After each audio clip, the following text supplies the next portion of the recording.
Oh, I hope that's not leaking. Anyone want to hazard a guess at how many bales we got? Oh, penis.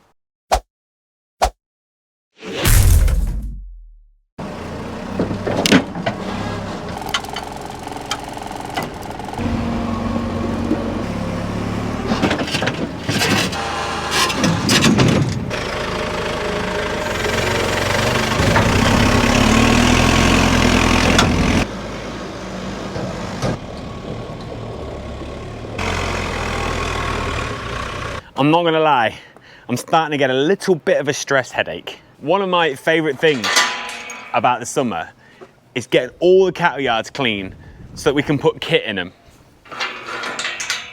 Because one of my pet hates is having stuff outside. It just drives me mad. However, this year has just been, just a little bit different. Now, usually we would get a lot of muck out early. As soon as the cows had gone out, start and shift some muck. Now, because it was so wet, we couldn't get on the fields to do that. So we kind of just decided to leave it where it was. Now, that seemed like a good decision at the time. However, when it then did come dry, we got very busy silaging, which meant the muck kind of got put on the back burner. However, we're getting pretty caught up on silage, which is a good thing. We've got some hay to make, but the weather doesn't give it fit this week. We're supposed to be getting a few showers. So we've actually got a little bit of a window to get some muck out. And I'm gonna tell you now, I'm very grateful. But before I get too excited, I've got to push this muck heap up so I can squeeze a little bit more in here.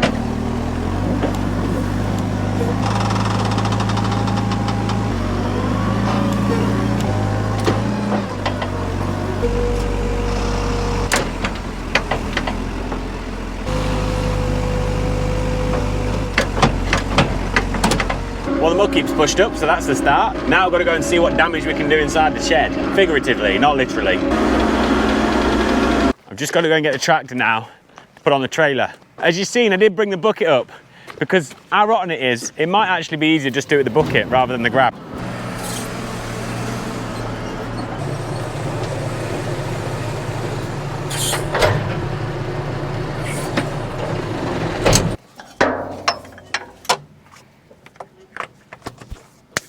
Has anyone else noticed that I have this tendency every time I do something to go like this? I don't know why. It's like put oil pipe in, close a gate. I don't know what it is. I just do it.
This muck is funny stuff. It's kind of, done it again, just did it again. It's kind of too crumbly to use the fork, but too hard to use the bucket. Oh, I hope that's not leaking. So I've made a little bit of a mess, but I'm going to swap over to the bucket now, tidy it up.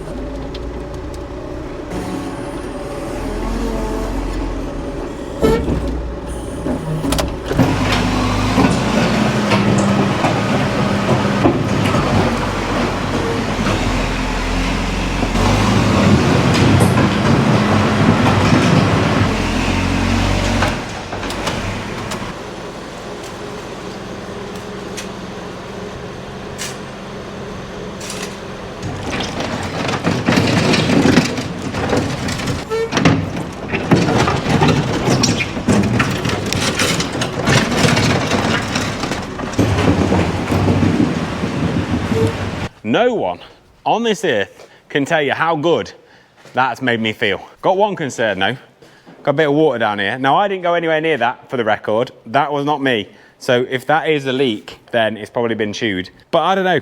I don't know, it might just be one of them things, like we've moved the muck out, it might just be water coming out the muck. This shed wasn't too bad, which is why I chose to do it first, because I thought I'd get on with it pretty sharpish. And now I can bring some of that kit from the top of the yard down into here and put it away, because I'm not judging anyone here.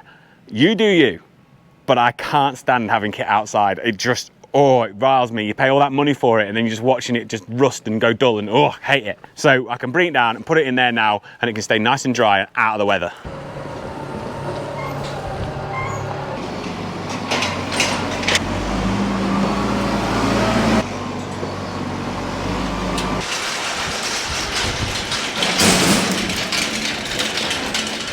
And that is much better.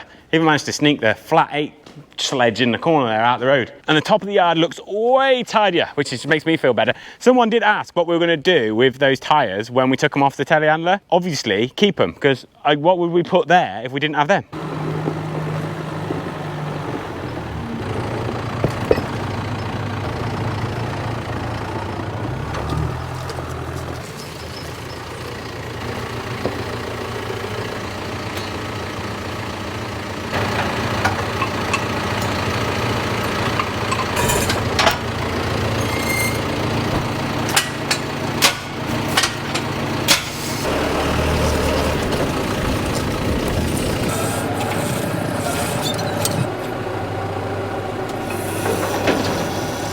Next job, we're gonna go and start and move some of these Wholecrop bales. We should just appreciate that I've moved the stabilizers this morning and put them next to the drive, and it is such a joyous sight. So what I'm thinking is we always stack bales down here. So last year we had the forage rye down here, and I think we're probably gonna run out of space up the top when we've done next cut of herbal lay silage and we've done red clover silage for the second cut. So that makes me wonder where we're gonna put everything else, because we're gonna have all the herbal lays that we've drilled in the spring to silage when we get like September time. So we're gonna have a lot of space for silage because there's 100 odd acres of that to go.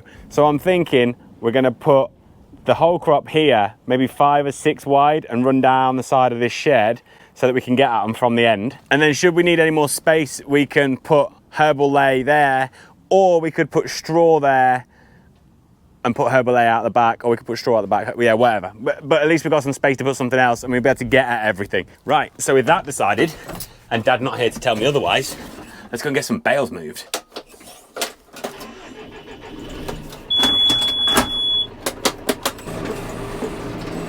Oh, you know how last week when we were baling this, I said I'd be pleased with 110 bales? Anyone want to hazard a guess at how many bales we got? 110 bales. Yeah, boy!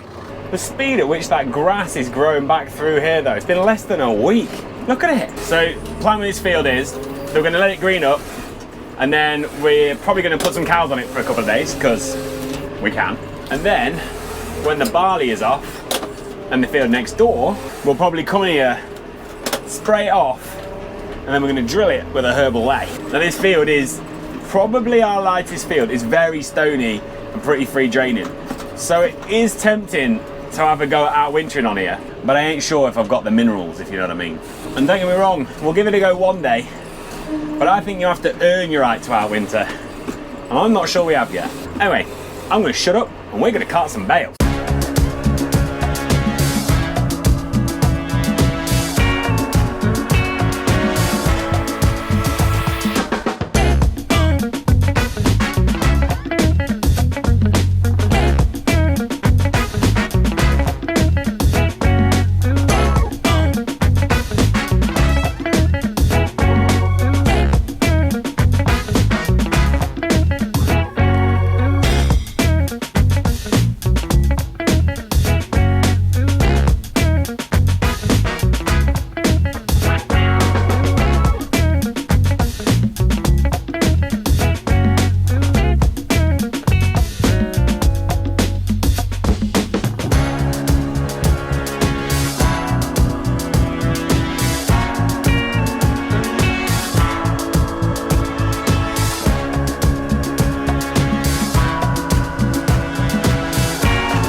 penis.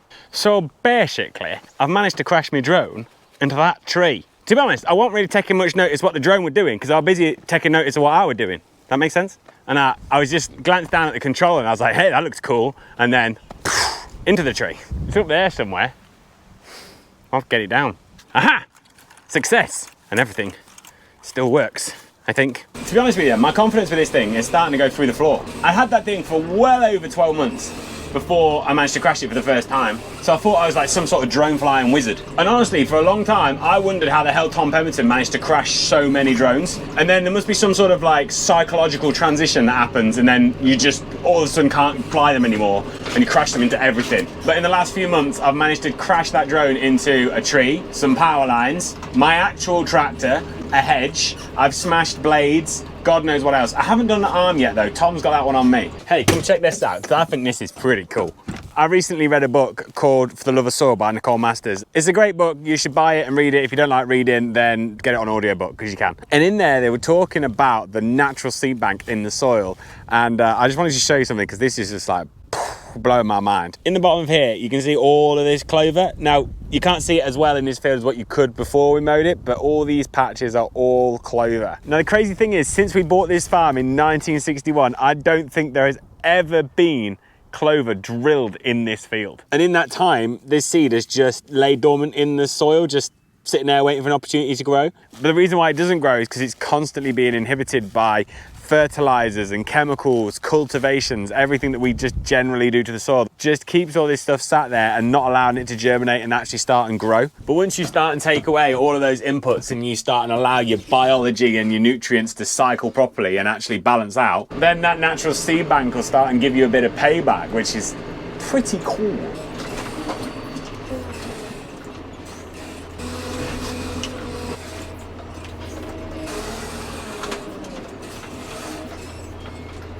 And there we have it, stacked up. Not too shabby for stacking with a loader either, because normally it was stacked with the telehandler. I'm quite proud of myself. I actually thought it would come a bit further out here. So now I feel like I've wasted a bit of space. So maybe I'll have to stack something in front of it after all. But hey, whatever, there, job done. Anyway, I'm gonna go and get myself a cup of tea, because I think I've earned it. And whilst I'm there, I'm gonna see if I can find any tips on how to stop crashing this thing. So with that, whatever you get up to this weekend, have a good one. Look after yourselves, and I'll see you in a bit. Ta-da! Hey, if you haven't seen it already, why not check out this video? Or you can subscribe by clicking on that logo. Alternatively, head to www.bodysfarm.com where you can read more about the farm, check out some blog posts, or treat yourself to some of the amazing clothing that we wear here every single day. Cheers.